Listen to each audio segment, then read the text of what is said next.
Thank you all for coming back and joining us for this second panel on Beyond the COI, the efforts for accountability. We have a great group of speakers here.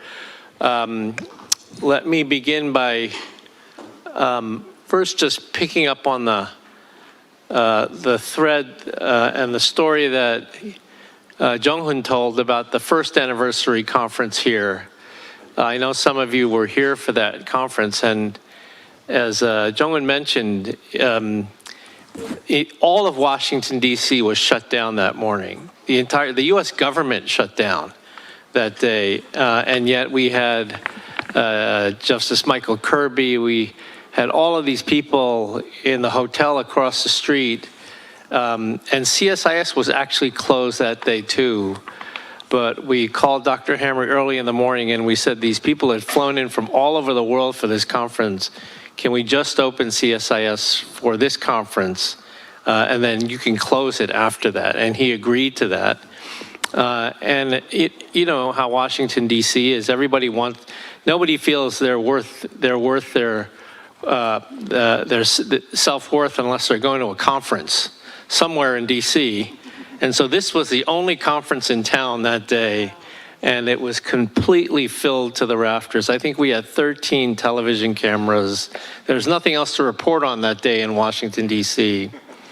But the other story that's not as well known, which speaks to the point about why this issue is so important in terms of our overall North Korea policy, was that Robert King, who is not here today, but Robert King, who was then Obama's envoy for human rights in North Korea, had called me the evening before to say that the North Koreans had filed a formal protest in New York about our conference at CSIS on human rights. And they demanded to be allowed to come to the conference to state the North Korean point of view. For those of you who know our work at CSIS, we do about 100 conferences a year on North Korean nuclear weapons. Never heard a peep from the North Korean government. We did one conference on North Korean human rights, and they formally protested, and as you all know, they then sent their foreign minister on a tour of European capitals to lobby against this effort. So it just goes to show how this issue is really felt by the North Korean leadership and is not the only, but one of the reasons why it's so important to, as Roberta said, keep on trucking, to use a old 1970s, 1980s rock song. So anyway, you know, this panel is to focus on accountability. I want to introduce our speakers in a minute, but I do want to say four quick things about the challenges going forward and what has made the last couple of years particularly difficult in this quest to improve the human condition in North Korea. The first is, of course, we have all been through, but North Korea as well has been through a global pandemic. And like many authoritarian and autocratic societies, the regime used the pandemic and the lockdown as a way to consolidate further control over North Korean people and North Korean society. Where this is most manifest is in terms of the actions taken against markets in North Korea, which have been one of the most important things to help improve the human condition in North Korea. And so we actually need to have more information about what happened during COVID in terms of the lockdown. As was mentioned already, there are questions about the way the North Koreans conducted this and the human rights violations. We at CSIS are actually starting a project on this, gathering data about how the COVID pandemic was implemented, the lockdown was implemented in North Korea and what it meant for human rights. Second, I think there really should be more attention. There's a lot of attention on Russia, as we'll talk about, but much more attention to China and China's obstructionist role in transnational repression with regard to North Korea and North Korean citizens, not just on in the UN Security Council, but also in their inability to vote in favor of renewal of the resolution that the Russians vetoed on the panel of experts. We all knew the Russians would veto the resolution with regard to the panel of experts.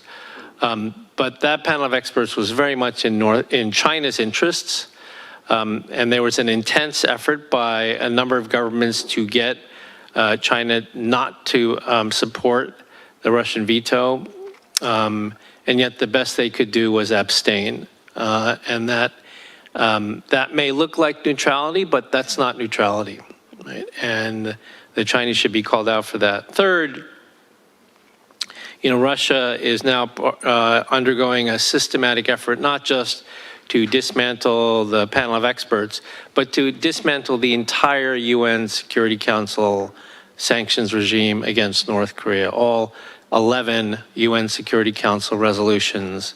And again, this is something that much more attention needs to be drawn to. And then finally, as a result of this Russia-North Korea relationship, we expect to see increased slave labor exports to Russia from North Korea, but also I think a very credible argument to be made for crimes against humanity in terms of North Korean supply of weapons to Russia that today are killing Europeans, not just soldiers, but innocent citizens, women and children, using North Korean weapons for profit. And that is a crime against humanity if there ever was one. So, so with that, so unlike Chung-won, I got all my points out in the beginning, so that when we run out of time at the end, I won't be. But please, let's go to our panel. So we have a great panel to talk about efforts for accountability. To my immediate left is my good friend Shinhwa Lee, Professor Shinhwa Lee, who's professor in political science and international relations at Korea University, just recently departed as ambassador at large for international cooperation on North Korean human rights. Shinhwa, it's good to have you join us today. Thank you very much. Please. Let me introduce everybody. Next to Shinhwa is Morse Tan. Morse Tan is formerly Ambassador at Large at the U.S. State Department's Office of Criminal Justice. He served as the first Asian American Ambassador at Large in U.S. history, pursuing preventative, mitigating, and accountability, seeking justice throughout the world for mass atrocity crimes. And he is currently Dean of Liberty University School of Law. Morse, thanks for joining us today.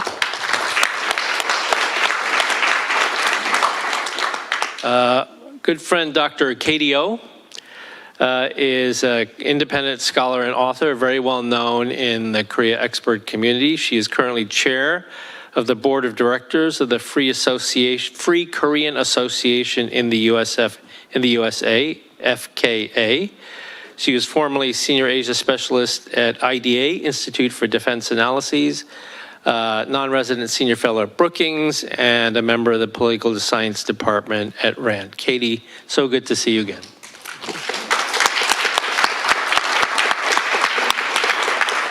And Mr. Yohei Suda is attorney at law, admitted in Japan and the state of Washington.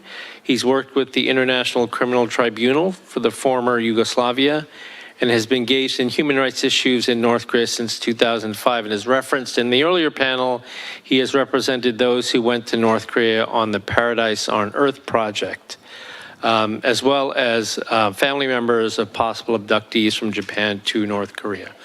Mr. Suda, thanks for joining us today. So we'll begin with Shinhwa. So Shinhwa, please, the floor is yours. Thank you very much. Well, last Friday was my last day of my second year of the ambassadorship. But actually, I thought of my appointment is until the end of July. So I thought this might be the last official meeting for me. But it turned out to be the first meeting as an ex. but still I can assure you that my sense of responsibility is as equally as when I was served as an ambassador. Usually when I talk, I was talking about three aspects when it comes to the North Korean human rights issues. So let me repeat my practice here briefly. The first is about within North Korea. We have to concern about deprivation of the food, health, freedom of movement, information, and forced labor, and sometimes even public persecutions. And second, outside of North Korea, we all talk about North Korean escapees who are subject to human trafficking and forced repatriation, and also overseas workers whose life is more akin to modern slavery. And then third is the kind of the abductees and detainees and unrepatriated POWs. Those things are kind of the crime against humanity conducted by successive the Kim regime. So this badge, this is the forget-me-nots badge, was indicating those three flowers is abductees and detainees and the unrepatriated POWs. So the Ministry of Unification as well as the government in general, we are wearing this badge to remember them and also try to make sure them for the safe return home. Well, I'm saying those three issues briefly, and addressing these issues individually and collectively is very crucial for holding the Kim regime accountable. And I think that is the kind of our sessions, topics, efforts for accountability in North Korean human rights and what we can do. The 2014 UN Commission of Inquiry classified these violations as a crime against humanity and recommended referring North Korean leader, including Kim Jong-un, to the ICC. And the previous session, the two of you was talking, we have to pinpoint the Kim Jong-un as the person who hold the accountability, and I think we can continue to pursue for that as well. And then as Victor and others was mentioning over the different occasions, North Korea was virtually response to those North Korean human rights issues, although they were flatly rejected the COI report, and also at that time they even threatened invading US mainland, but at least they show some kind of significant gestures, including try to attending different human rights related meetings, and also they join 2 additional UN protocols, of course only related to children and the disabled. But unfortunately, those focus on denuclearization negotiation by the Trump administration and the previous Moon administration in 2017 to 19 overshadowed those human rights concerns at that time. Well, and then North Korea now is becoming more militantly aggressive and also with the nuclear armed, and also more suppressive on their own people.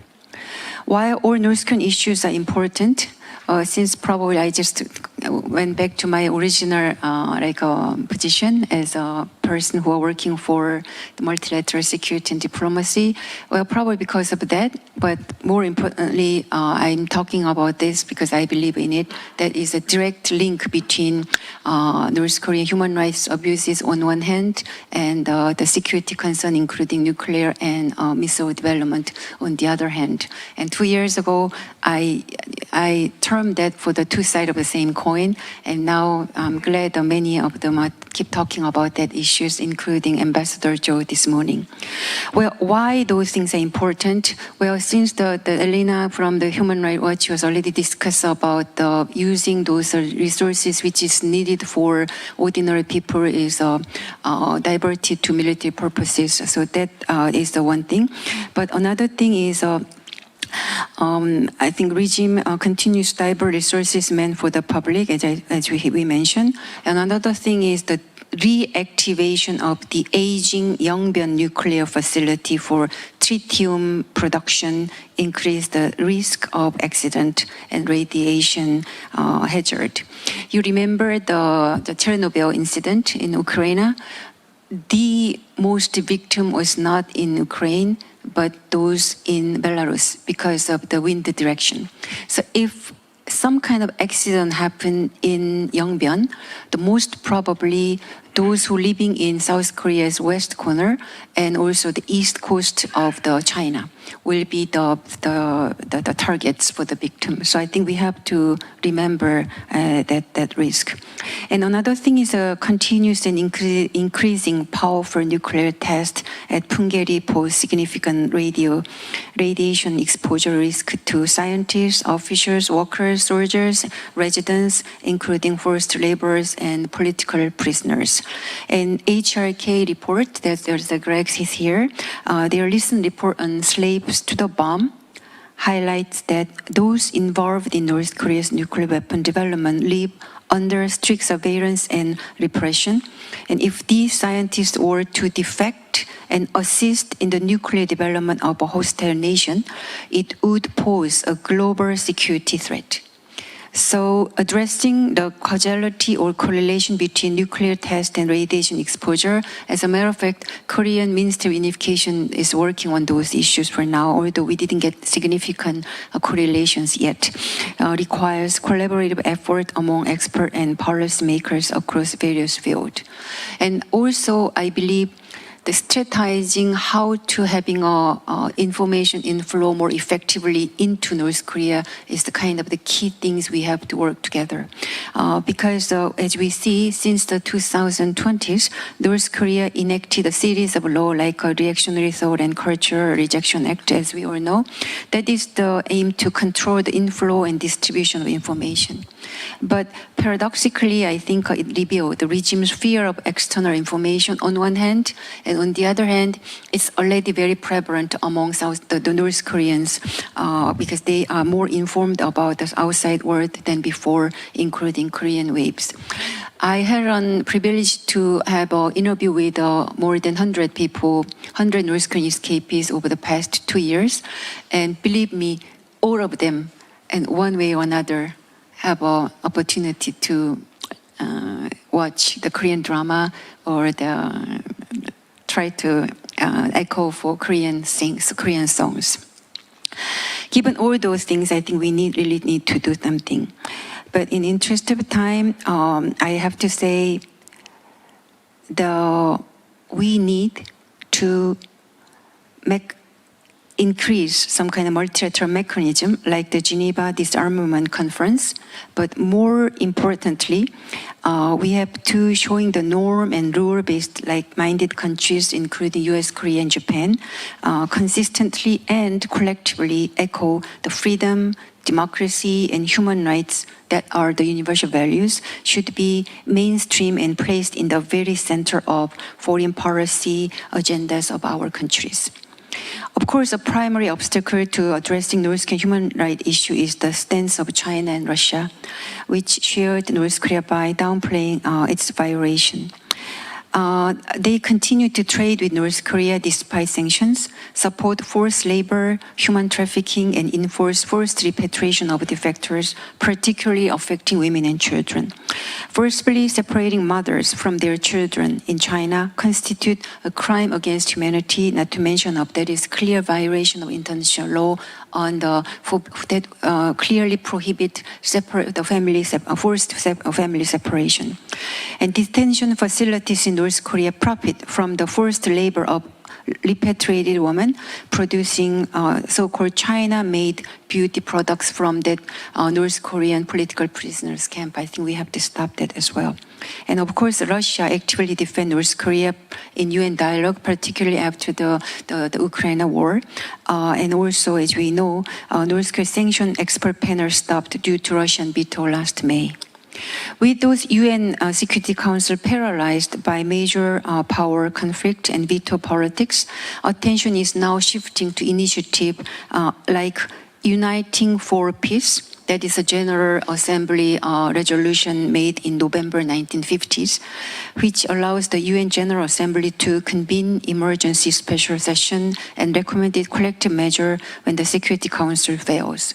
However, I must express significant concerns about whether UN mechanism, particularly those handling human rights and refugees, if not effectively addressing problems like China's forced repatriation of North Korean escapees.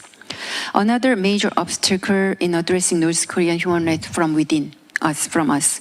There is insufficient unity and coordination among like-minded countries.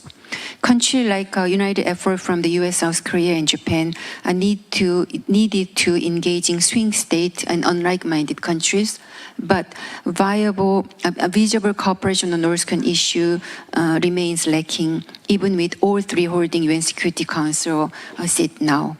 Efforts to replace the recently dissolved UN panel monitoring North Korean sanctions are stagnant, and effective progress will clearly require US leadership. While individuals like Ambassador Julie Turner and Victor Cha are making and struggling their effort, North Korean human rights remain a lower priority for US politicians and publics and experts compared to other traditional military issues and other global agendas. Moreover, political dynamics in democratic countries, including South Korea and the US, increasingly influence government policies. The potential for a change in US leadership in November poses a significant risk or obstacle for various global issues, including North Korean nuclear and human rights problems. If Trump were to be re-elected and continue to view Kim Jong-un as a partner for dialogue rather than a dictator, and ignore value and norm-based foreign policy focusing on transactional diplomacy, and if he were to express recognizing North Korea, he were to acknowledge the North Korea's nuclear status, the focus of US-North Korea talks could shift from denuclearizations to bilateral arms control. That's exactly what Kim Jong-un wants to see. The outcome would be scary and dangerous for the sake of the security of the Korean Peninsula and beyond, not to mention of North Korean human rights issue again being pushed further into the background. So the role of expert and Washington think tank is crucial and desperate in guiding governments and the international community, irrespective of new international mechanism dealing with the sanction and other, and of who will become the leader of the United States. Briefly, 3 suggestions. Number 1, accountability should extend beyond criminal liability to include compensation, truth-finding, and institutional reform. Immediate actions are required, integrating non-proliferation and human rights sanctions to weaken the North Korean regime, while seeking ways to minimize the negative impact on North Korean ordinary people. Number 2, continuous pressure and persuasion are needed to ensure China does not obstruct UN Security Council discussion on North Korean human rights, and constantly reminding China they want to become a G2 global leader. Efforts should aim to stop forced labor import and prevent forced repatriation of defectors and allow access to international organizations, particularly HCR and Red Cross. Last but not least, a proactive human rights agenda must be declared an end to separating nuclear negotiation from human rights issues. Human rights should be a core element of foreign policy, exerting more pressure on North Korea than economic sanction. Allies must prepare for gradual change or contingency leading to unification, ensuring comprehensive plans address human rights and humanitarian crisis. Achieving accountability for North Korean human rights abuses require unified international effort, integrating human rights with security concern and mainstreaming it in North Korean policy in general, and emphasizing that these abuses have no statute of limitation with no impunity. For this, South Korea and US must collaborate to build international coalition to raise awareness of the necessity of mainstreaming human rights in the North Korean policy and strengthen policy consultation and coordination to increase strategic information inflow, further strengthening the Korea-US alliance in responding North Korean military aggression and human rights atrocity regardless of political change. As I step down as an ambassador, I want to emphasize that tackling with North Korean human rights issue require both brains to strategize and the heart of all of us. And I have 2 messages. One to North Korean people. I want to tell that you are not only the victim of the dictatorial and brutal Kim regime, but the primary agent of a change for free, democratic North Korea and reunification. And to Kim Jong-un, do you hear the people singing the song of angry men?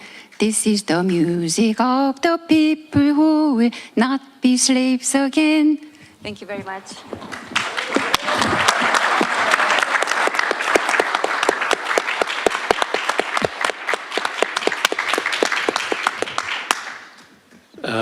Thank you very much for that wonderful presentation, and your singing is quite good, quite nice at the end.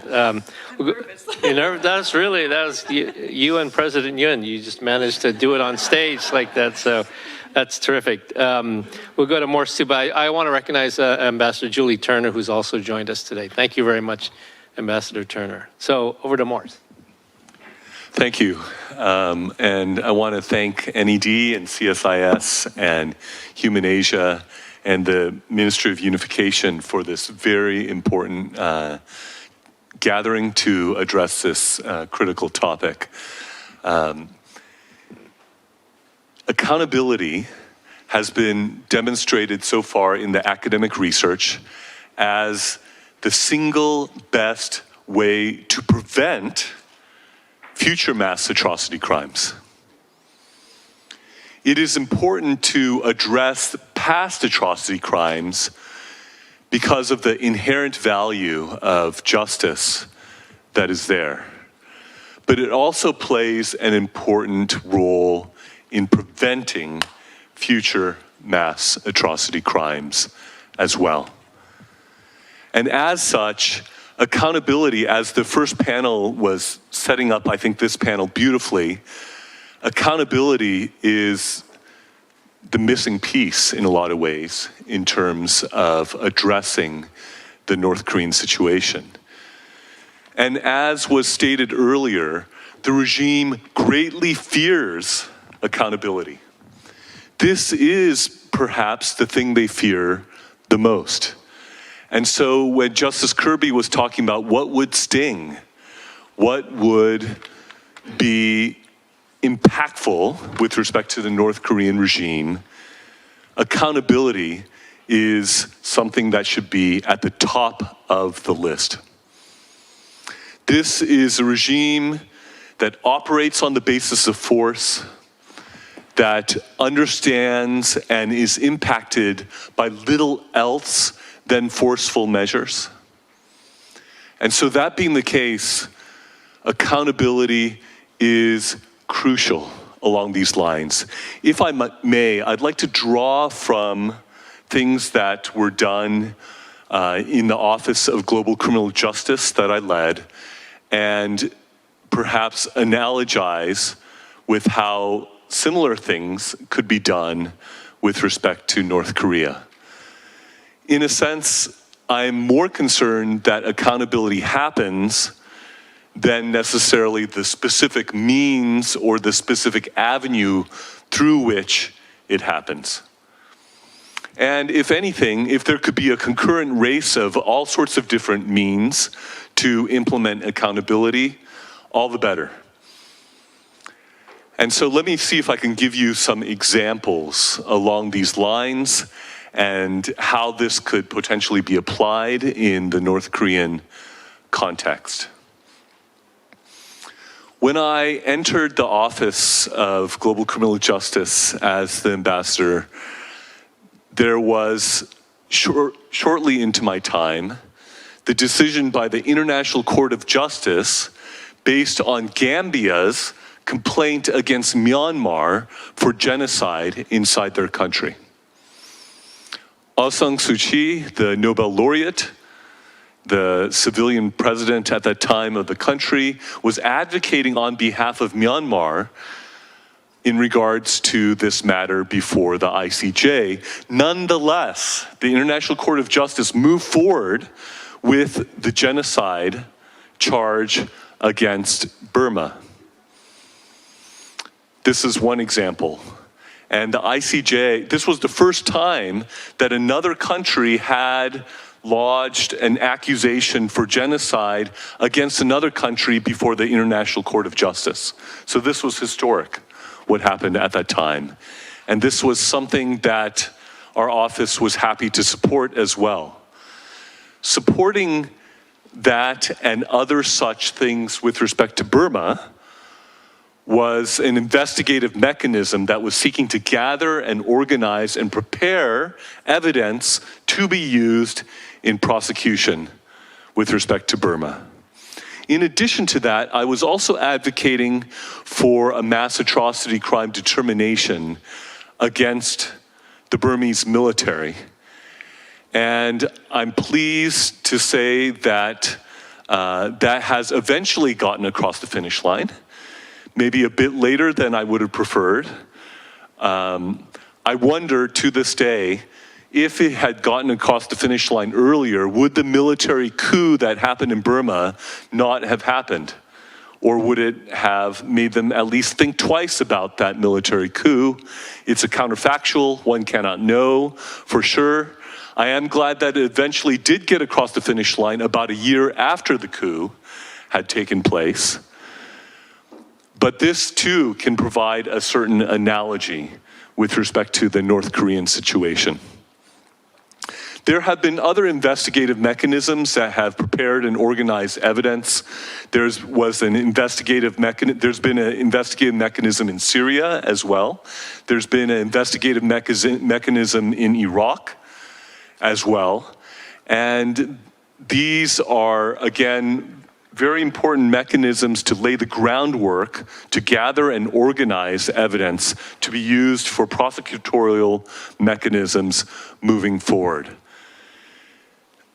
The evidence that was gathered in regards to Syria has been used in a different sort of way that I also want to mention as an analogy. During my time as ambassador, there was the first prosecution going on in regards to Syrian defendants in Koblenz, Germany. And this was together with other domestic prosecution that was going on in various countries, Spain and Sweden and Germany and various countries, where they were prosecuting Syrian defendants. They would have the hook of having those who had nationality in that country where the domestic prosecution was happening. But there is also talk potentially of prosecution based on universal jurisdiction. The country of Belgium previously had engaged in prosecutions on the basis of universal jurisdiction a good bit before. Because at the end of the day, if injustice anywhere is a threat to justice everywhere, then what is happening in North Korea is not just a Korean issue and a Korean problem, it is a human one that is a problem for the world. And so this is another avenue that I think is being explored as we speak about potential prosecution, maybe in Germany, in regards to North Korean human rights. There were some efforts by the United Nations to gather evidence inside of Korea. There are various NGOs that have engaged in this very worthwhile effort as well. And these sorts of efforts should be implemented and should be used for actual prosecutions. I've been given to understand that there are prosecutorial attempts going on in South Korea, but that they have met various roadblocks and challenges, that there have been some judges who have been unwilling to move forward with such prosecutions. There have been some reasons given in the Ministry of Justice for why they can't move forward. As best as I can tell, if I may say so respectfully, I don't think that any of those reasons that I've heard are ones that should ultimately prevent prosecutions from happening.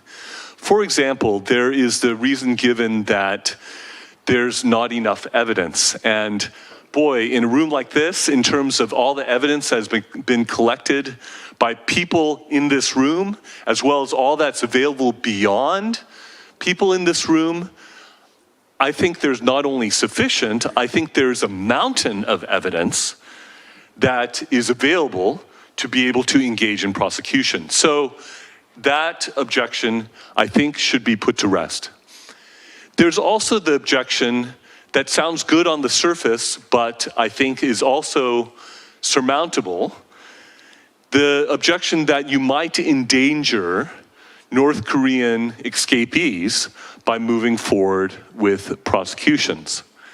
It sounds good on the surface in terms of if you take it on face value, it reflects a desire to protect escapees, which is a good purpose. However, there are ways to engage in prosecution that can protect escapees and move forward at the same time. These are not mutually exclusive paths.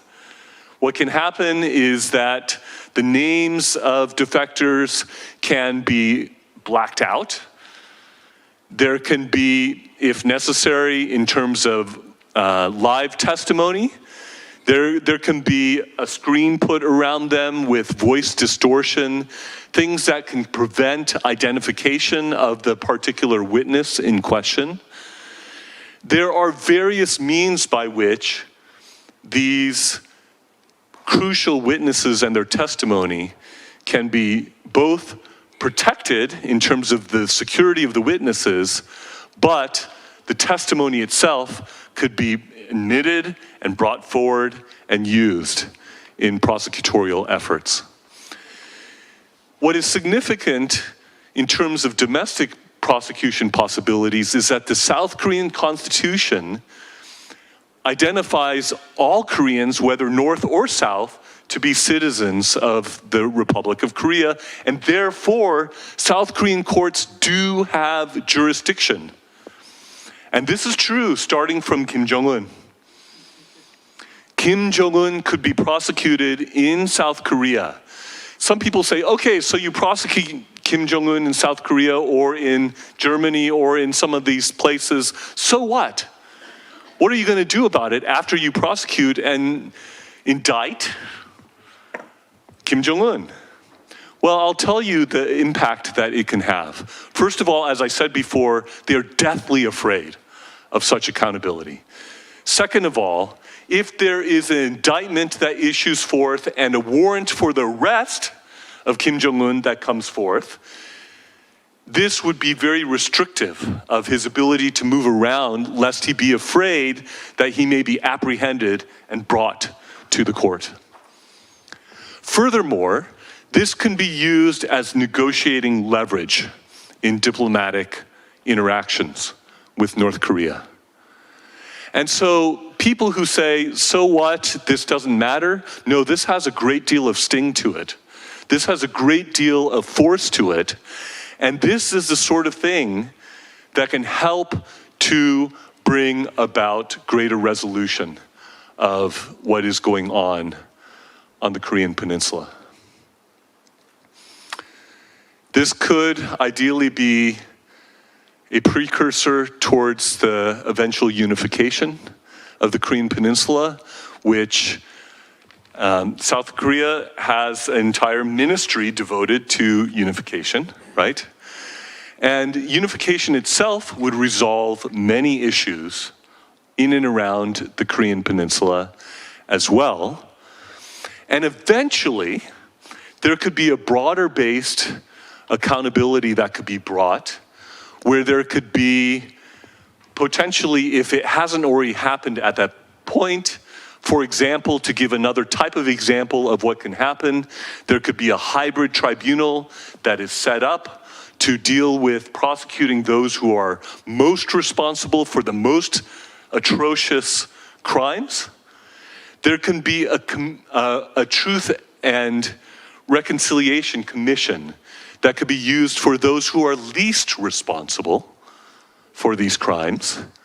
And then there could be domestic prosecution potentially for that largest group, which is that middle group, which are neither most nor least culpable for these crimes. What kind of crimes are we talking about? all the different categories of mass atrocity crimes apply in this instance. You have not only crimes against humanity, which have been mentioned, which, by the way, there is no statute of limitation for any of these crimes. These mass atrocity crimes continue on, and there could be accountability no matter how much later it is, because they are that serious. Secondly, there have been war crimes that have been committed. There were war crimes that were committed in the original Korean War. There were war crimes that have continued to be committed after the full-blown Korean War. And actually, there has never been a cessation, an official end to the Korean War. There was a ceasefire that was supposed to have a peace treaty follow. A peace treaty has never ensued. And one of the significant aspects of that, legally speaking, is that all the war crimes that have been committed after the ceasefire, North Korea is still on the hook for those war crimes. Third of all, North Korea, the North Korean regime, which is the worst, most unjust totalitarian dictatorship, bar none, in the world, and I've seen many horrible situations around the world. That was my job. That was also what I was studying as a scholar as well. This is the worst, in my view. Just think about 15 million North Koreans exterminated in the course of their own history. But the third category is genocide. Which genocide categories would this fit under, you might ask? There are at least a couple of categories. One is, in North Korea, they eliminate those or treat very badly those who are not fully Korean. For example, half Chinese babies that are born in concentration camps in North Korea are immediately murdered. They are destroyed and placed in boxes. And if you read the testimonies of those who are eyewitnesses of this, anyone who is not fully Korean, they are told, we do not have enough food to feed even our own people. We cannot feed half-breeds. This is a category under the Genocide Convention. The second one is the genocide that has happened against Christians. Once upon a time, Pyongyang was considered the Jerusalem of the East, the center of Christianity for all of Asia, and pastors, elders, other leaders of Christian churches were systematically martyred when the communists took over. And every study, every year, that has looked at this, including the US State Department, including those of NGOs, every study every year has said that North Korea is the worst persecutor of Christians, bar none, in the world. Every study, every year, along these lines. So that the Jerusalem of the East became the center of the most despotic regime on planet Earth. This too, as a religious group, is a genocide category under the Genocide Convention. They are easier on other groups. But according to, for example, one defector who was not a Christian, his testimony is that the Christians in these concentration camps and in other contexts are treated the worst of anyone else in the country. And so every single mass atrocity category applies to North Korea. So there should be a mass atrocity determination by the US government, following the 7th one that was done against the Chinese Communist Party, the 8th one that was done against the Burmese military.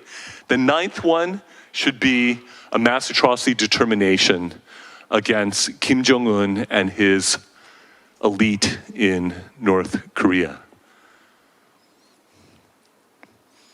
These are some of the ways that all the great work that has been done by so many NGOs, the testimonies by defectors where sometimes they are truly risking their lives. Do you know that North Korea publishes a public assassination list? Do you know who's at the top of that list? It's the defectors who are speaking out against the injustices of the regime. They are at the top of that public assassination list. And these voices, these witnesses should be amplified, and actual action should be taken to bring accountability and a measure of justice to the most unjust regime that exists on this planet. Thank you.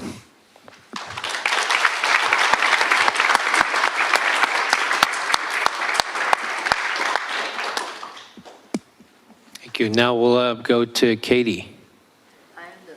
He's the next one. Oh, you don't want to go now? I'm the last one. Okay. Okay. All right, Mr. Suda. Okay. Hello.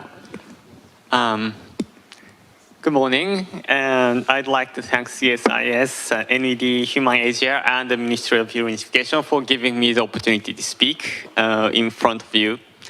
I have represented the family members of the Japanese abductees and the possible Japanese abductees, as well as the defectors who went from Japan to North Korea on the Paradise on Earth project. So I mainly talk about these issues and the efforts that we have made in Japan and in front of the ICC. So I have presented a PowerPoint presentation, so I will speak briefly based on the presentations. So, I think you are all aware about the abduction issues involving Japan. Many civilians residing in Japan have been abducted to North Korea, mostly in the 1970s and the 80s. There are some cases that took place before or after these 2 decades.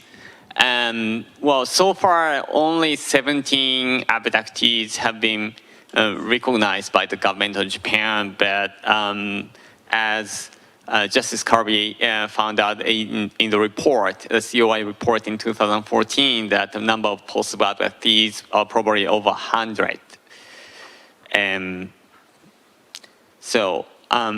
As you know, the abductions are considered to be as enforced disappearances, which is a part of a crime against humanity under the ICC Roma statute. And in addition, once you are abducted from Japan to North Korea, they are prohibited from freely circulating around, and they are deprived of freedom of any sorts.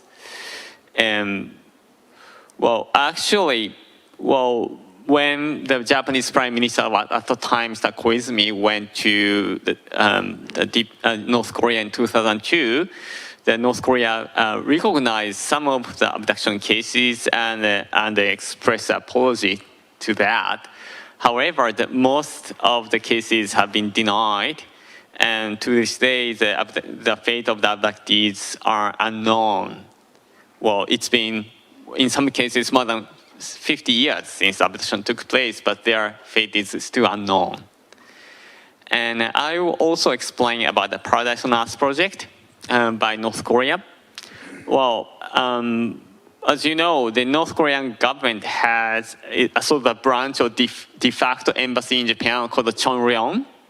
It's an organization present in Japan. And the Chonryon has advocated that North Korea is a paradise on earth in 1950s. In fact, that's not a paradise at all, but because the Korean residents in Japan at that time were facing severe discrimination in the Japanese society, unfortunately. So the propaganda by Chonryon was attractive to such Korean residents, and as a result, 93,000 people, mostly Korean residents, but some of the Japanese citizens as well, were lured from Japan to North Korea between 1959 and 1984, believing that the North Korea was in fact a product of North, which was a false promises. And after that, they were deprived of their human rights and freedom, and the COI report equated this project as enforced disappearances. And so I was consulted by the family member of the abductees and possible abductees, as well as defectors who had been lured from Japan to North Korea and later defected back to Japan. And so I went to The Hague to preparing for the communication to the prosecutor of the ICC, insisting that both the abduction issues and paradise on earth issues constitute a crime against humanity, namely the enforced disappearances. And I explained that in The Hague to the staff members of the office of the prosecutors. However, well, the result is that because these two incidents took place before the ICC came into being in 2002, and Japan took part in the ICC in 2007. So it was outside of the temporary jurisdiction of the ICC. Well, if you read footnote 24 of the elements of crimes of one of the official documents of the ICC, the footnote 24 says that, well, for enforced disappearances to be under the jurisdiction of the ICC, the act of abduction, enforced disappearances have to take place on or after the ICC came into being, or the ICC has its effective vis-a-vis the country. So, well, in case of Japan, it has to be on after 2007 that abduction started, but that was not the case. So, well, what are the other possible means for the accountability? Well, actually, well, my fellow attorneys, well, I spent all of my energy for the ICC communication, so I pretty much passed the torch to the younger generation of the attorneys and who are eager to pursue the accountability on what North Korea has been doing. So well, actually, I also became, in the end, one of the attorneys representing in front of the Japanese domestic court. And the defectors have decided to file a lawsuit against Kim Jong-un to seek the compensation of damages incurred by this Paradise on Earth project. So saying that, well, this is a torturous act by the North Korean government, by Kim Jong-un, that to lure by false promises the Korean residents in Japan and deprive such residents who are lured to North Korea of their human rights and the freedom of movement. And so, and this should be considered together as one tortious act that is impossible to separate from luring and depriving. That's the assertion by our side. However, in the first instance, the Tokyo District Court rejected our claim, saying that there are two separate acts. So the Tokyo District Court considered that luring by false promises and the deprivation of human rights are two separate tortious acts. And as for the former, it took place in Japan, but it took place more than 50, 60 years ago, so the statute of limitation has run out. And as for the deprivation of human rights and other freedom of movements and so forth, these incidents took place in North Korea, so it's outside of the territorial jurisdiction for Japan, so the Japanese court cannot treat this case. That's the judgment as a first instance. So we are not happy with the result, so we decided to appeal.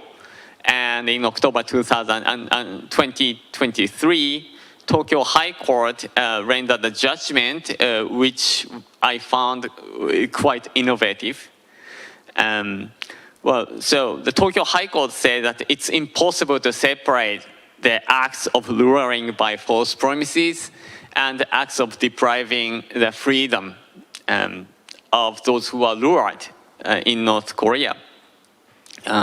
So in arriving such a conclusion that these two things cannot be separated from each other, the court carefully examined the purpose of the Paradise on Earth project. Well, actually, the purpose of this Paradise on Earth project is to supplement the labor forces. At the time, North Korea was suffering from the labor shortages, so they decided to import, quote unquote, the Korean residents in Japan who are facing discrimination in the Japanese society. So the Tokyo High Court went into the historical aspects and carefully examined the background of this project and concluded that they cannot be separated from each other. So as a result, the Tokyo High Court found that a part of this illegal act took place in Japan. Therefore, the Japanese court is competent on the whole act, including the deprivation of human rights within North Korea. And also, Tokyo High Court recognized that this Paradise on Earth project is a continuing crime that started at the moment of luring people by false promises until the time when the victim could leave North Korea. So the case was remanded to the district court for now, and the Tokyo District Court is once again considering this case, and we are waiting for the development at the Tokyo District Court right now. So what are the implications of the development? Well, first of all, Paradise on Earth project is a project whereby the people were deceived and lured from Japan to North Korea by false promises. So they didn't go to North Korea by their own free will. So in a sense that they came to North Korea without their own free will, it's equivalent to the abduction or at least enforced disappearances. So at least the act of luring by false promises or the Paradise on Earth project should be considered as a crime against humanity, either under the clause on the enforced disappearances, or if not, at least it's something equivalent to or similar to the act of enforced disappearances under Article 7, Paragraph 1K of the Roma Statute. And other implications is, how to overcome the issue of the criminal accountability. As for civil accountability, there's a ray of hope by the decisions of the Tokyo High Court. But what about the criminal accountability? Well, the roadblock or obstacle to it is obviously the famous footnote 24 of the elements of crimes, which prevents the prosecution of the enforced disappearances that started prior to July 1st, 2002, or prior to 2007 in the context of Japan. I wonder whether there's any way to modify or amend the footnote 24. That's one of the possibilities. If not, actually, the COI report suggests the establishment of ad hoc tribunal via the resolution of the General Assembly Well, usually, if you want to establish an ad hoc tribunal, you need a resolution of the Security Council, which was the case for the ICTY, for which I was working as an intern about 20 years ago. But, well, currently, the Security Council is not functioning very well due to various conflicts. So the situation is quite similar to the situation in 1950, where the resolution Uniting for Peace was adopted. At the time, due to the Korean War and the beginning of the Cold War, the Security Council faced similar difficulty as the difficulty we are facing today. So we can refer to these 1950 resolutions to establish international tribunal based on the General Assembly resolution. And another encouraging aspect is exactly the point raised by you that actually the South Korean court may have the jurisdiction over what happened in North Korea. So if you combine your proposal with the General Assembly resolutions, maybe we can envision something like the Cambodian style of the tribunal, the hybrid tribunal. So that's that's what I would like to talk about this morning. Thank you very much.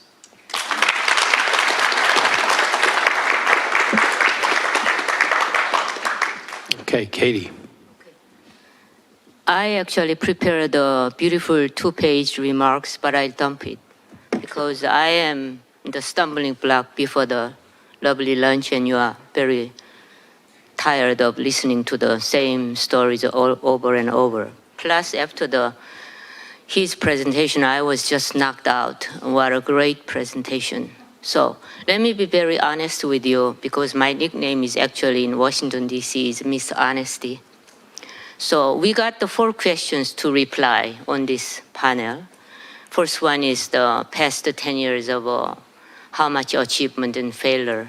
And my answer to that question is that as a person, as a professional, I miserably failed. I worked as a policy analyst and North Korea specialist working for the US federal government, starting from Rand Corporation and moved to Institute for Defense Analysis. All my life, I dedicated my work to convince American policymakers and policy practitioners that only one way you can change North Korea or get rid of North Korea, and we can achieve beautiful unification by democratic, free South Korea. What was that? That's an information campaign. I started working in 1987 at Rand Corporation, and soon North Korea nuclear satellite image appeared. Entire world was talking about North Korea nuclear weapon and missile development. At that time, I met everybody, President, Vice President, Defense Secretary, everybody, Joint Chief of Staff, who will be the fighter if war happens. I convinced them, only one way you can succeed, information campaign. What is it? Basically delivering the news about outside the world, about US, about South Korea, to the citizens of North Koreans. And then getting information out from North Korea. You know, they said we have no time and no patience. North Korea nukes are made like a hot muffin in the oven. At that time, they just had one crude bomb. And compared to the advertisement of a toothpaste company, an American cereal company, that same amount of advertisement money can be used for the information campaign. I tried to convince, I failed it. I failed with not only with my own country, America, but my native country, Korea. I failed with Japan. I actually met everybody, Prime Minister, President of all these 3 countries. I miserably failed it. So that's my confession. Now, moving on to the so-called, what kind of innovative approaches, I God's sake, all the innovative approaches put on the table. But it's nothing worked.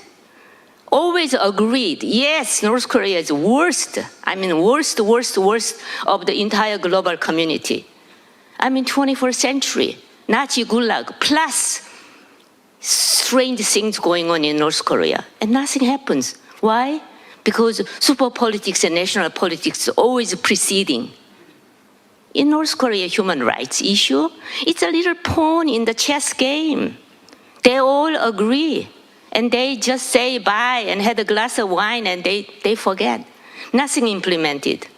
Very sadly, I must confess that even among the three most likely minded countries like US, Japan, Korea, sometimes there are diffusion, conflictual ideological differences, and again, the national politics dominate that, always put in the back burner.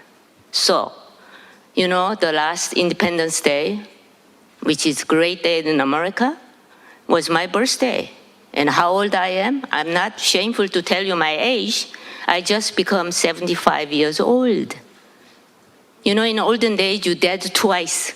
But these days, conditions of human life and environment medicine are so good, we can live up to 100. But don't say that, because everyday energy is sagging. So I decided it's not the time to asking government to do something information campaign or to do something lift your finger. All these great minds, bright scholars and envoys and everybody gather and nothing happens. So I am working on the accountability.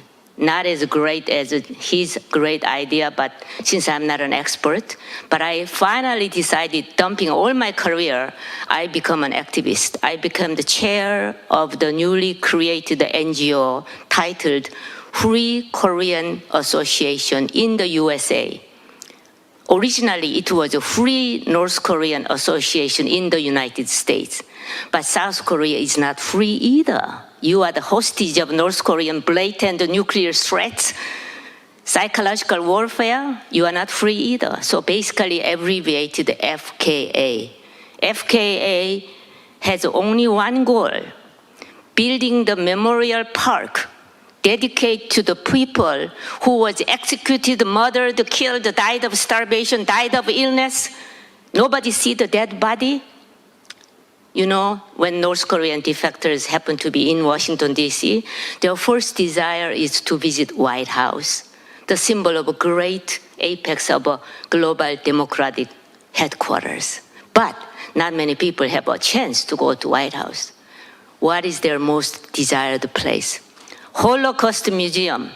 You know, I have a very weak heart, so I never actually seen the entire collection, but in front of the Holocaust Museum, bloody pictures, historic relics, North Koreans shed their bloody tears. Why? That's the different era. But same thing is happening in 21st century today. So they cry and they say, I even didn't touch my dead father's finger because they just killed and buried and dumped it into the river. I don't know what's going on. So, you know, defectors are very interesting species. I'm saying all human beings are same. There is always factions and different groups. Somebody says, let's go this, let's go this. But Washington-based defectors decided we need a memorial park dedicated to the killed North Koreans, murdered North Koreans, will be murdered North Koreans in the future. None of them opposed it. So this is not my idea. Defectors decided to build a memorial, monument, and park. And they approached me, you be the chair. I said, no. Chair needs you need a billionaire, because you have to donate the money. I'm not rich at all. But they said, you have a great personality, great global network. You are respected. You are very honest. You be the chair. So after agonizing decision making, I finally accepted it, and I'm the chair. And I petition to you, today, we start from here. That's the accountability, holy, sacred memorial park. Why? We will have not only the monument, but we will have a digitalization of all the people killed, including my dispersed families. And then continuously we will add it. You can touch it, and you can see who was killed and where they buried or not buried. So I brought the petition chart here. So you sign your name, email, and signature, because more than 10,000 names, the federal government will consider whether this should be an important decision making to grant memorial park. And also I have information that you can fund. So let's say great accountability, holy space will be created with your help. And that's the reason why I accepted this invitation. Thank you.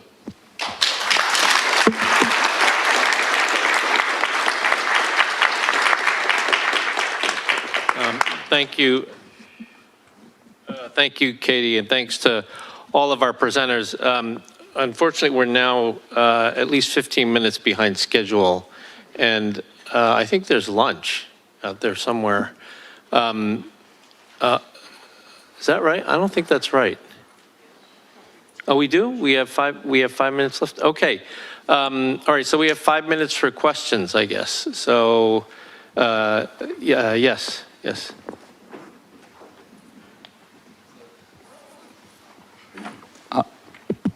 Yes, so Tokyo High Court decision, so will affect if so kidnapping victims, their family sued North Korea regime. So the so it means Tokyo High Court recognize their district covered to North Korea incident. It means that decision influence to kidnapping court case if they sue North Korea regime.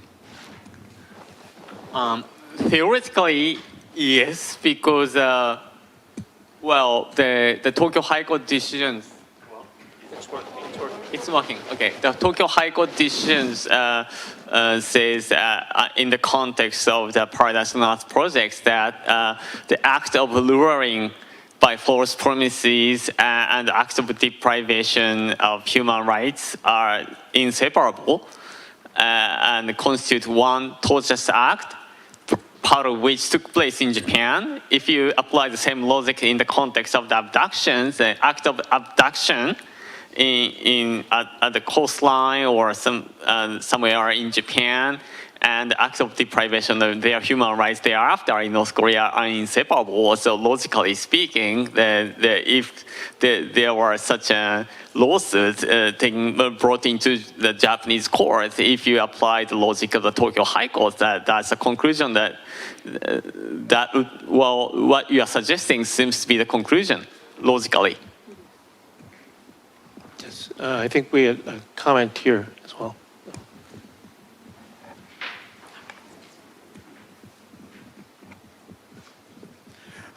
감사합니다. Thank you. I have 2 minutes to speak.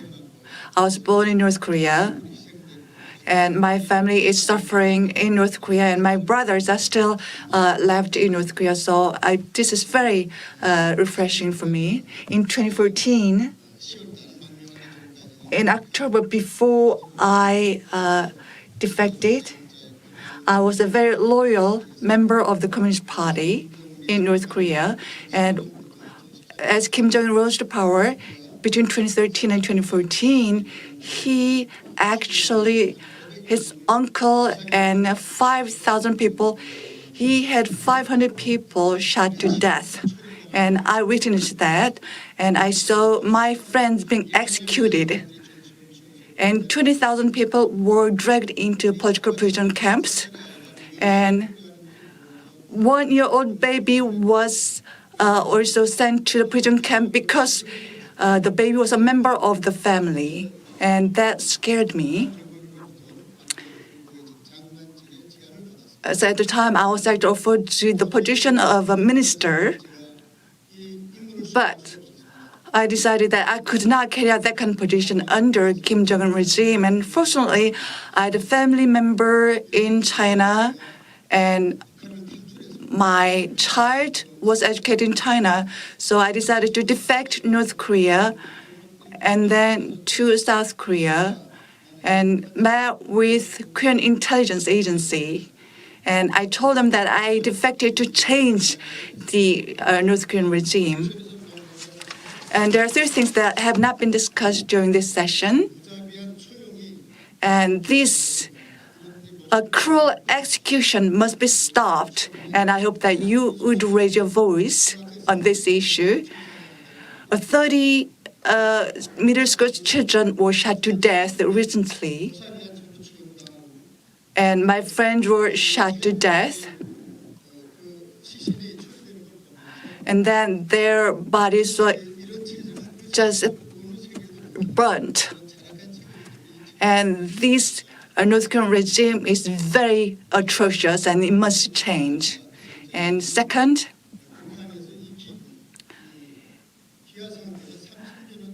famine has been ongoing for the past 30 years. And during the year of the hardship, I visited many parts of North Korea and saw babies falling onto the street because of the starvation. And North Korea once was an industrial country, but for the past 30 years, North Korean people have been starving to death, and due to the dictatorship of Kim Jong-un. So as we have been discussing in this accountability session, we need to hold Kim Jong-un accountable. You are not qualified as a leader. You are diverting all the resources into weapons program. I understand how much money he has stashed away. And if they use this money to actually feed people, people would not starve. Every year, Kim Jong-un is spending billions of dollars to weapons program and to sustain his luxurious life. If he can use some of that money for the North Korean people, that they would not starve. And I do believe that the Department of State of the United States are with me on this. And they do understand that North Korean regime has the money to feed people, but instead they decide to divert that resources to the weapons program. So I believe this is the crime against humanity, and this case should be referred to the ICJ. And third, right now, actually, if you are a member of those who have been charged with crimes, then you're also guilty. This kind of system has to be abolished.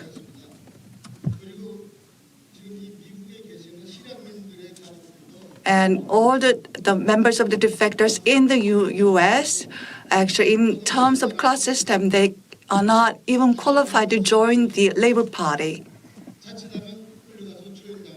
And if something goes wrong, they will be actually sent to the prison camps. The same goes for the defector families in South Korea. So this guilty by association has to be abolished. There are so many people suffering from this guilty by association. And because of guilty by association, when you look at something wrong that's going on in North Korea, people are afraid to actually voice that out. If I commit some kind of crime, then not only my members, but my relatives will all be executed.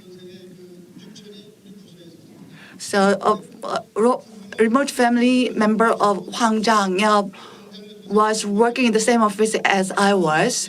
When Mr. Hwang defected, the following day, the police came to arrest him and took him to prison camps. And this is what is going on in terms of guilty by association. So those who have interest in the human rights of North Korea, I do hope that you'd focus your attention on the abolishment of guilty by association. And Kim Jong-un is also guilty by association. And if his uncle has defected to the United States, then it naturally disqualifies him as a leader. Thank you very much for your attention.